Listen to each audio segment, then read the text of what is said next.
ça me dérange pas. Je suis triplement vacciné. Moi aussi, avec le Covid en plus derrière. C'est validé pour la carte. Donc Ludovic, c'est quoi le tout premier sentiment après ce match, cette victoire? C'est un soulagement, énormément de joie? Qu'est-ce qui apparaît en premier? Un soulagement pour le club. Parce que moi, je viens d'arriver dans le bateau, donc voilà, on est passé proche mardi soir. Et puis ce soir, je trouve qu'on fait un match avec 2 entraînements vraiment dans les jambes, assez abouti dans son ensemble. Donc je suis content pour le club, pour cette période un petit peu mouvementée. En fait, ça vient toujours calmer un peu les choses. Donc voilà. Maintenant, j'ai conscience du travail qui nous reste. Et donc du coup, garder les pieds sur terre et vraiment, vraiment content pour les joueurs, pour le club. J'ai vu des joueurs enfin sourire dans le vestiaire et ça c'est important. Une sorte de chape de ciment qui s'enlève.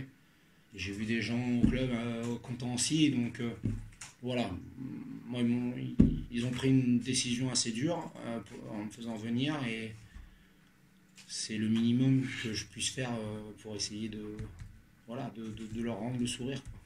Qu'est-ce qui a bien fonctionné selon toi sur ce match pour renverser le leader du championnat avant la rencontre? Qu'est-ce qui a bien réussi? Qu'est-ce que tu as bien mis en place et qui a payé sur le terrain pour que ça bascule du bon côté? Offensivement, déjà, on a changé les choses, puisque tout le respect que j'ai pour mon prédécesseur et tout, en termes de basket offensif, on n'était pas dans la même logique. Donc moi, j'essaye de mettre le basket que j'aime bien en place. Et puis je trouve que j'ai essayé d'accentuer un peu le speech d'avant-match dans tout ce qui était engagement, effort, travailler les uns pour les autres. Il y a des très bons joueurs dans cette équipe-là, mais il me semblait qu'il manquait un petit peu de vie, un petit peu d'entraide. Et je trouve que ce soir, ils ont donné une belle image. On a vu des gars se battre les uns pour les autres, faire des efforts les uns pour les autres, et souvent, c'est venu un petit peu solidifier notre défense. On a quand même réussi quelques runs, ça veut dire qu'on a fait quelques stops défensifs quand même. À la fin, on relâche un petit peu et ils marquent des points, mais je pense que s'ils étaient à 84, 85, ça aurait été très bien, quoi. Ça aurait été encore plus abouti, mais bon. Quand le RMB mène à la mi-temps, on est toujours dans l'incertitude malgré tout, même à la fin du 3e quart-temps. Qu'est-ce que vous avez dit aux joueurs à la mi-temps et à la fin du 3e quart-temps? Est-ce que c'était des consignes purement basket? Est-ce que c'était uniquement mental? Comment vous avez abordé la chose avec eux? Forcément, il y a des consignes basket parce que en face, ils ont un petit peu ajusté, des choses comme ça. Donc à nous aussi d'ajuster à la fin du 3e quart. Moi, j'ai surtout insisté à la mi-temps et à la fin du 3e quart-temps sur le côté, je dirais, je le dis souvent en anglais, le fighting spirit. Parce qu'on avait le momentum et c'était à nous de fermer ce moment-là en fait, quoi. Et c'est souvent ce qui a fait un peu défaut ici. Auparavant, c'était de fermer un match.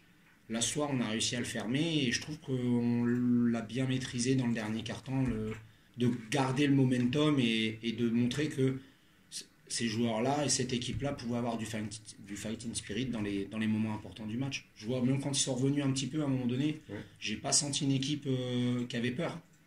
Je les ai sentis un peu plus sereins. Notre jeu offensif est assez simple dans la mise en place, mais on essaye de beaucoup travailler sur la lecture et l'intelligence de jeu. Donc je les ai sentis se recentrer. J'ai même pas eu besoin de prendre de temps mort. En fait, ils se sont recentrés d'eux-mêmes et ils ont retrouvé les solutions. Donc ça, je dirais que c'est un bon signe de joueurs qui commencent à se faire confiance les uns en les autres. Je parle souvent de trust. Il faut qu'ils arrivent à se faire confiance en fait, quoi. Donc ce soir, c'est ça qui me fait plaisir, c'est que j'ai vu des gars se faire confiance et vouloir travailler les uns avec les autres. Et c'est important en fait, quoi. On parlait depuis plusieurs semaines, que ce soit les joueurs ou le staff, de fameux mot déclic. Est-ce que vous l'avez ressenti aussi, ce déclic qui permet, on verra sur la suite. On verra sur la durée. Mais est-ce que déjà là, vous sentez que c'était peut-être le match, le fameux match? Moi, je trouve déjà contre Blois, on n'avait pas été si mal que ça. On passe à pas grand-chose. C'était un autre profil d'équipe. Mais on avait été, je trouve, en deuxième mi-temps déjà très bon contre Blois, dans une maîtrise un peu plus forte. Et je trouve que ce soir, c'est la continuité de notre deuxième mi-temps contre Blois, où cette équipe-là, j'espère qu'elle va monter en puissance, je l'espère. Mais il y a beaucoup de travail, quoi. On a beaucoup de travail qui nous attend et on va essayer de mettre pierre par pierre pour essayer d'aller chercher au moins notre maintien et sauver ce club dans cette division-là parce qu'il le mérite. Parmi les grands hommes de la soirée, il y a eu Lucas Bourris. Alors, est-ce qu'on peut remettre un peu dans le contexte Lucas qui avait le Covid en début de semaine, qui a loupé le match de mardi. On le voit arriver, il est en polo, et finalement il joue. Que s'est-il passé En fait, Lucas est négatif depuis hier. D'accord. Donc en fait, on savait qu'il avait juste le droit de jouer, en fait. Mais on voulait être sûr d'un truc pour lui, ce qui n'avait rien à voir avec le Covid, en fait. D'accord. Donc voilà, donc ça a pris un petit peu de temps, parce qu'on attendait les appels. Enfin, moi, j'étais comme tout le monde, en fait. Hein. J'essayais de voir. Donc voilà, mais à partir du moment où tu es négatif, tu as le droit de jouer. Donc voilà, après c'était un autre truc pour lui, je ne veux pas rentrer dans les détails parce que ça lui appartient en fait, quoi. C'est physique ou non, c'est juste pour lui. Enfin, c'est pour lui, quoi. C'est pour ça que je veux vraiment. C'est raison personnelle. C'est voilà. Donc je veux pas. Ça lui appartient et j'ai pas envie d'en parler comme ça. Mais en l'occurrence, je suis content pour lui parce que depuis que je suis arrivé, je l'ai pas beaucoup vu et c'est un garçon que je connais bien et je sais que ce niveau qu'il a montré ce soir, c'est son niveau, quoi, en fait. Donc j'espère que pour lui, c'est juste un départ vers ce qu'il sait faire sur un terrain de basket. Parfait, merci beaucoup. Merci à vous.